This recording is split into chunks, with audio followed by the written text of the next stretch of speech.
سورہ آل عمران کی آیت نمبر 48 اور 49 کا کچھ حصہ ہے۔ اس سے پہلے یہ مضمون ہم نے پڑھا تھا کہ حضرت عیسیٰ علیہ السلام کی والدہ ماجدہ حضرت مریم کو بشارت دی فرشتوں نے، اللہ پاک تمہیں بیٹا عطا فرمائے گا۔ انہوں نے تعجب سے یہ سوال کیا کہ بیٹا کیسے ہوگا، حالانکہ مجھے تو کسی انسان نے چھوا بھی نہیں۔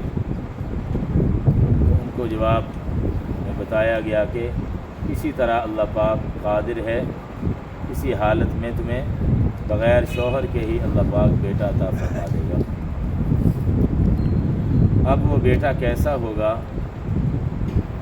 اس کے اوصاف بھی اور اللہ پاک جو معجزات ان کو عطا فرمائیں گے وہ معجزات بھی ان آیات میں بیان کر دیے گئے۔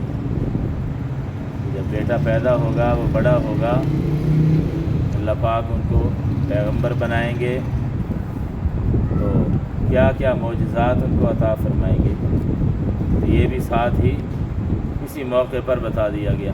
چنانچہ ایسے ہی ہوا، تو حضرت عیسیٰ علیہ السلام پیدا ہوئے، بڑے ہوئے، نبوت ملی، تو یہ معجزات اللہ نے عطا فرمائے۔ عام طور پر تو پیغمبروں کو نبوت ملتی ہے 40 سال کی عمر میں، لیکن 2 پیغمبر وہ اس سے مستثنیٰ ہیں، ان کی خصوصیت ہے، ان کو 40 سال سے پہلے نبوت ملی۔ ایک حضرت یحییٰ علیہ السلام کو بھی 40 سال سے پہلے اللہ نے نبوت عطا فرمائی، اور ایک حضرت عیسیٰ علیہ السلام، ان کو بھی 40 سال کی عمر سے پہلے نبوت ملی۔ 40 سال تو انہوں نے گزارے ہی نہیں ہیں دنیا میں، تقریباً 33 سال کی عمر میں یہ آسمانوں پر اٹھا لیے گئے تھے، اللہ پاک نے ان کو اٹھا لیا زندہ۔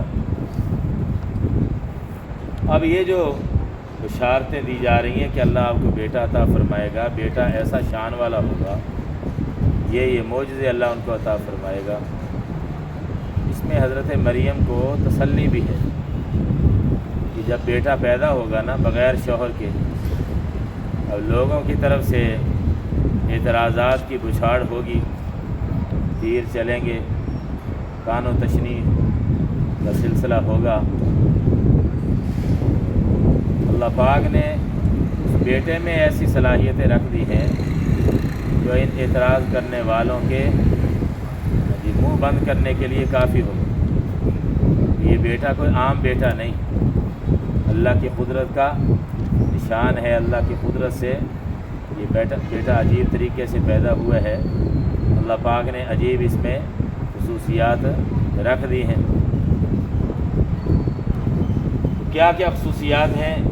وَيُعَلِّمُهُ الْكِتَابَ وَالْحِکْمَةَ، اللہ پاک ان کو علم عطا فرمائے گا، تورات اور انجیل کا بھی علم عطا فرمائے گا، حکمت اور دانائی بھی ان کو عطا فرمائے گا، اور بنی اسرائیل کی طرف وہ ان کو اللہ پاک رسول بنا کے بھیجے گا، وَرَسُولًا إِلَىٰ بَنِي اسرائیل، یہ لفظ بڑا اہم ہے۔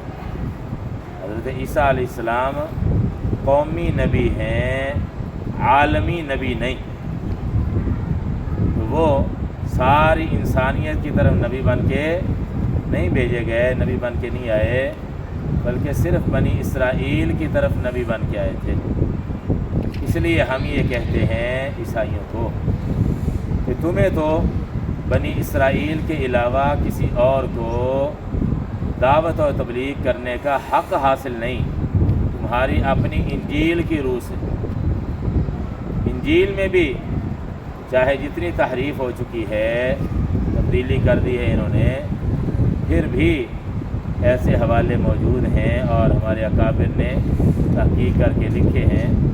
اب بھی انجیل میں ایسے حوالے ہیں کہ جو یہ بتا رہے ہیں کہ حضرت عیسیٰ علیہ السلام صرف بنی اسرائیل کے لیے نبی بن کے آئے تھے، سارے لوگوں کے لیے نہیں۔ کہیں انہوں نے یہ دعویٰ نہیں کیا پوری انجیل میں، کہیں نہیں نہ حضرت موسیٰ علیہ السلام نے دعویٰ کیا، نہ حضرت عیسیٰ علیہ السلام نے دعویٰ کیا، نہ کسی اور پیغمبر نے دعویٰ کیا کہ مجھے اللہ نے سارے انسانوں کی طرف نبی بنا کے بھیجا ہے۔ کسی نے بھی یہ دعویٰ نہیں، صرف اور صرف یہ دعویٰ اگر کیا ہے تو وہ ہمارے پیارے نبی حضرت محمد مصطفیٰ صلی اللہ تعالیٰ علیہ وسلم نے یہ دعویٰ کیا ہے۔ قرآن یہ بتا رہا ہے وَمَا أَرْسَلْنَاكَ إِلَّا كَافَّةً لِلنَّاسِ قُلْ يَا أَيُّهَا النَّاسُ إِنِّي رَسُولُ اللَّهِ إِلَيْكُمْ جَمِيعًا، سب کی طرف مجھے اللہ نے رسول بنا کے بھیجا، قیامت تک کے لیے۔ أُرْسِلْتُ إِلَى النَّاسِ كَافَّةً، حدیث میں فرمایا اللہ نے مجھے تمام لوگوں کی طرف رسول بنا کے بھیجا ہے، کسی خاص قوم کے لیے نہیں، کسی خاص علاقے کے لیے نہیں، بلکہ قیامت تک کے لیے اور تمام اقوام عالم کے لیے۔ اس لیے ہمیں جو اللہ نے دین عطا فرمایا ہے یہ دین بھی عالمگیر ہے، اور ہمارے پیارے نبی صلی اللہ علیہ وسلم بھی عالمگیر نبی ہیں، ساری دنیا کے لیے عالمی نبی ہیں۔ آگے پھر معجزات بیان کیے ہیں، کچھ اس میں ہے، کچھ آگے بھی آئے گا انشاءاللہ۔ یہ آیت پوری نہیں میں نے لکھی، باقی کل پڑھ لیں گے انشاءاللہ۔ اس میں ایک معجزہ یہ تھا حضرت عیسیٰ علیہ السلام کا کہ وہ گارے سے، گیلی مٹی سے اس پرندے کی طرح شکل بناتے تھے، پرندے کی شکل مٹی سے، اس میں پھونک مارتے تھے تو وہ زندہ پرندہ ہو کے اڑ جاتا تھا۔ یہ اللہ پاک نے ان کو معجزہ عطا فرمایا تھا، یہ معجزہ تھا۔ لیکن یہ صراحت کر دی کہ یہ مجھے جو معجزہ دیا گیا ہے نا، تو میری قدرت نہیں ہے اس میں، بِإِذْنِ اللہ، یہ تو اللہ کے حکم سے ہے سب کچھ۔ پھونک میں مارتا ہوں، جان اللہ ڈالتا ہے، پرندہ اللہ بنا دیتا ہے، صحیح سالم پرندہ اڑا دیتا ہے۔ تو اللہ رب العزت نے اپنی قدرت سے یہ معجزات ان کو عطا فرمایا۔ اسی طرح آگے آئے گا کہ مادرزاد نبی نے پر ہاتھ پھیرتے تھے آنکھوں پر، یہ دعا کرتے تھے تو وہ صحیح ہو جاتا تھا، بینائی اس کی صحیح ہو جاتی تھی، دیکھنے لگ جاتا تھا۔ اور کوڑ کا مرض، جس کی جلد خراب ہو جاتی ہے، تو اس پر ہاتھ پھیرتے دعا کرتے تو اللہ پاک اس کی بیماری دور فرما دیتے۔ چنانچہ لکھا ہے تفسیروں میں کہ لوگوں کا رش رہتا تھا، مادرزاد نبیوں کو لے آتے، اس طرح کے مریضوں کو لے آتے۔ حضرت عیسیٰ علیہ السلام کی برکت سے اللہ پاک نے بہت سارے لوگوں کو شفا عطا فرمائی۔ تو یہ ان کے معجزات تھے۔ اب معجزہ کیا ہوتا ہے؟ عربی زبان کا لفظ ہے، معجزے کا ترجمہ ہے عاجز کر دینے والی چیز، وہ چیز جو عاجز کر دے، بے بس کر دے۔ کیا مطلب؟ ایسی عجیب چیز کہ ساری مخلوق اس سے عاجز آ جائے، اس طرح کی وہ چیز بنا نہ سکے، یہ ہوتا ہے معجزہ۔ اور معجزہ اللہ پاک انبیاء کو جو دیتے ہیں تو ہر زمانے کے مناسب دیتے ہیں، کیونکہ عاجز کرنا ہوتا ہے نا، لوگوں کو بے بس کرنا ہوتا ہے، پھر ہی نبوت کی دلیل بنے گی نا کہ یہ ہمارا سچا نبی ہے، جس کو ہم نے یہ عجیب چیز عطا فرمائی ہے جو اور کوئی نہیں بنا سکتا۔ یہ میرے نبی کا سچے ہونے کا یہ نشان ہے، دلیل ہے۔ معجزہ ایسی چیز کو کہا جاتا ہے، اس لیے اللہ نے ہر زمانے کے مناسب ایسے معجزات دیے کہ دوسرے زمانے والے عاجز آ جائیں۔ مثال کے طور پر حضرت موسیٰ علیہ السلام کے زمانے میں جادو کا بڑا چرچا تھا، اور لوگوں کو جادو میں بڑی مہارت تھی۔ لکھا ہے کہ عام جو دیہاتی لوگ ہیں، کاشتکار ہیں، ان کو بھی یہ جادو کے فن میں بڑا عبور حاصل ہوتا تھا۔ بعض کتابوں میں واقعہ لکھا ہے، تو اللہ بہتر جانتا ہے یہ صحیح ہے یا نہیں، بہرحال ایک بڑے عالم کی کتاب میں نے پڑھا تھا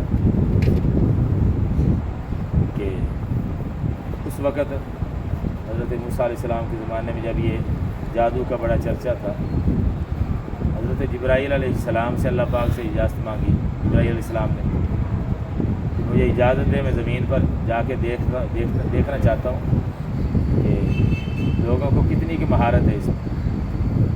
چنانچہ ایک دیہاتی کاشتکار کے پاس پہنچ گئے انسانی شکل میں، اور اس سے یہ سوال کیا کہ تمہیں جادو آتا؟ اس نے کہا ہاں جی۔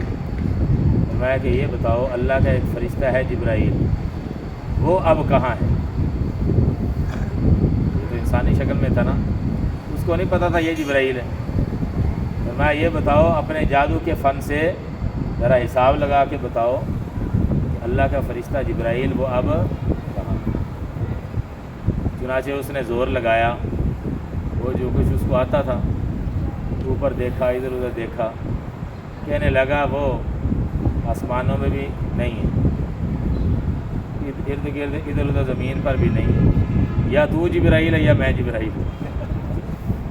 یہ عام دیہاتی جٹ آدمی کا یہ حال۔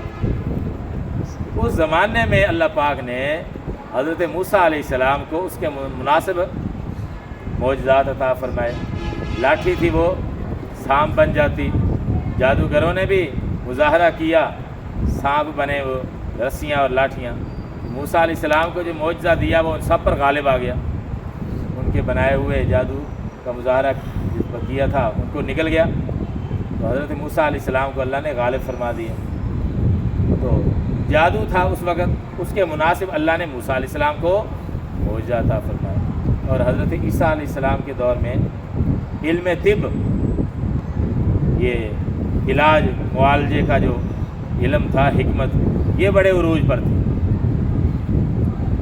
اللہ پاک نے اس کے مطابق عیسیٰ علیہ السلام کو ایسے معجزات دیے کہ ساری دنیا کے ڈاکٹر حکیم مل کر بھی وہ ان کا مقابلہ نہ کر سکے۔ اب نبینہ کو، مادرزاد نبینہ کو ساری دنیا کے ڈاکٹر مل کر جی صحیح کر سکتے ہیں؟ نہیں کر سکتے۔ اللہ نے اس کے مطابق معجزہ عطا فرمایا تاکہ سارے ڈاکٹر حکیم عاجز آ جائیں، بے بس ہو جائیں، لاجواب ہو جائیں۔ تو یہ اور ہمارے پیارے نبی صلی اللہ علیہ وسلم کا جو دور ہے، یہ علم اور سائنس کا دور ہے۔ اللہ کو پتہ تھا نا کہ آخری زمانہ جو ہوگا، میرے آخری نبی کا جو زمانہ ہوگا، اس میں لوگ ہواؤں میں اڑیں گے، جہازوں میں اڑیں گے، سائنس بڑی ترقی کر جائے گی جی، اور علم کا دور ہوگا۔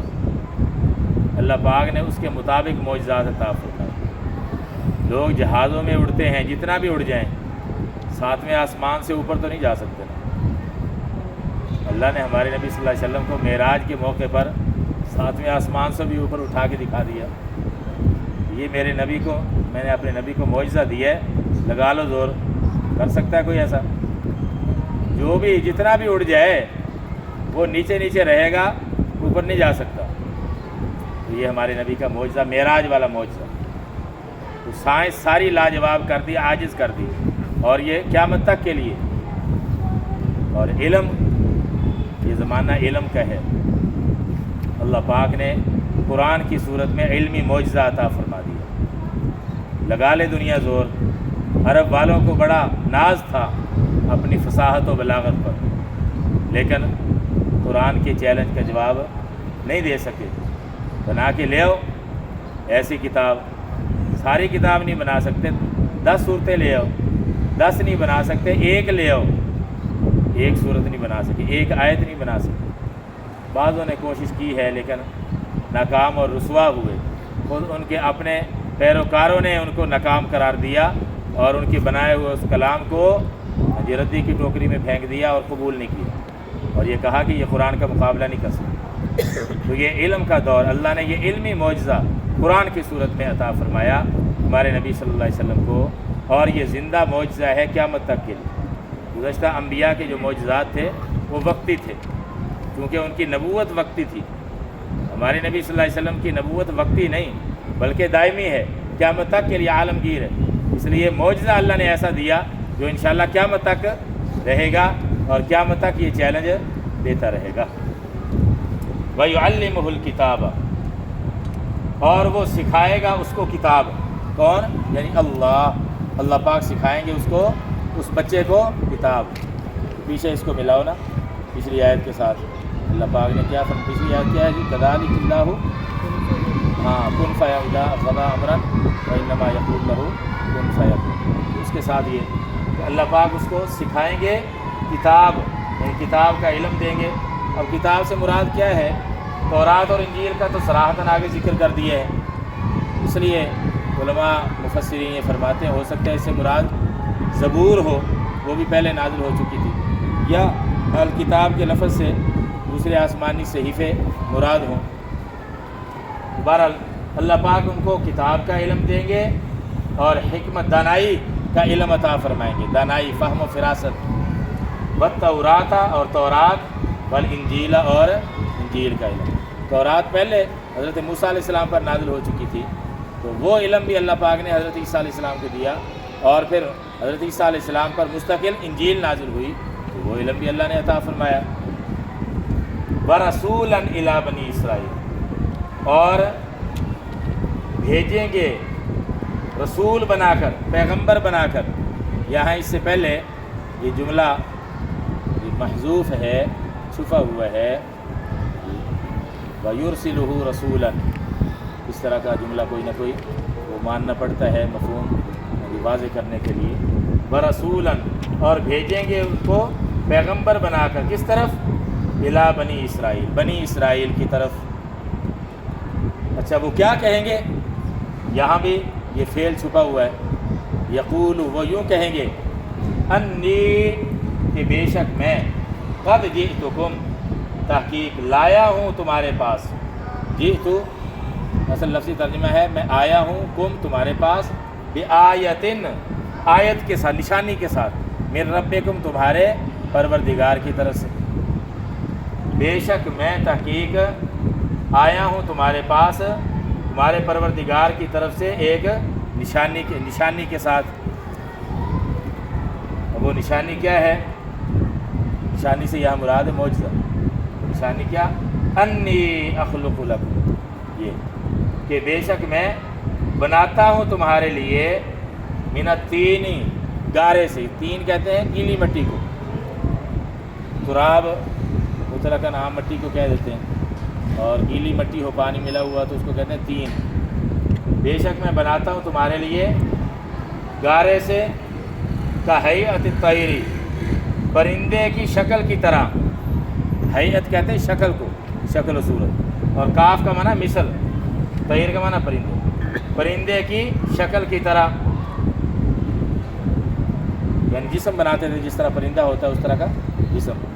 فَأَنفُخُ فِيهِ، پھر میں پھونک مارتا ہوں اس میں، انفخ نفخ سے ہے، نفخ ینفخ، پھونک مارنا، پھر میں پھونک مارتا ہوں اس میں، فَيَكُونُ طَيْرًا، تو وہ ہو جاتا ہے پرندہ، بِإِذْنِ اللَّهِ، اللہ کی اجازت یا اللہ کے حکم سے۔